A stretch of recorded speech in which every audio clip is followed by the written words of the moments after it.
குருபியோ நமக. நாளை தினம் மிதுன ராசி நேயர்களுக்கு ராசிக்கு 2ஆம் இடத்து அதிபதினு சொல்லக்கூடிய தனாதிபதி ராசிக்கு 3ஆம் இடத்துல இருக்கான்.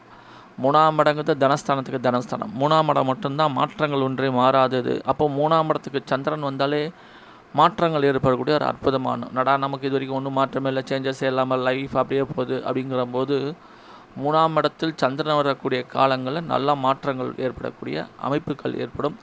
தந்தை வகையில் பார்த்தீங்கன்னா இது நாள் வரைக்கும் முன்ன பின்ன கருத்து வேறுபாடுகள்லாம் இருந்தால் கூட நீங்கி மன ஒற்றுமை ஏற்படும். பொருளாதார தன்னிறைவு அடையக்கூடிய யோகம் உண்டு, தனயோகம் உண்டு, தன பிராப்தம் உண்டு, உயரதிகளுடைய ஆதரவுகள் உண்டு, புதிய கணக்குகள் ஆரம்பிக்கக்கூடிய யோக பிராப்தம் உண்டு. அது ஆர்டிஆர் இருக்கலாம், ஃபிக்ஸ்டு டெபாசிட்லாம் இருக்கலாம். பங்கு சந்தையில் நல்ல லாபங்கள் ஈட்டக்கூடிய ஒரு அற்புதமான நாட்களாக அமைகிறது. மனைவியர்களும் தனயோகம் உண்டு, பிள்ளைகள் வரையும் யோகம் உண்டு. மொத்தத்தில் அற்புதமான நாள். தொடர்ந்து நல்லா தந்த அனைவருக்கும் நன்றியினை தெரிவித்துக் கொள்கிறேன். சேனலை மறக்காமல்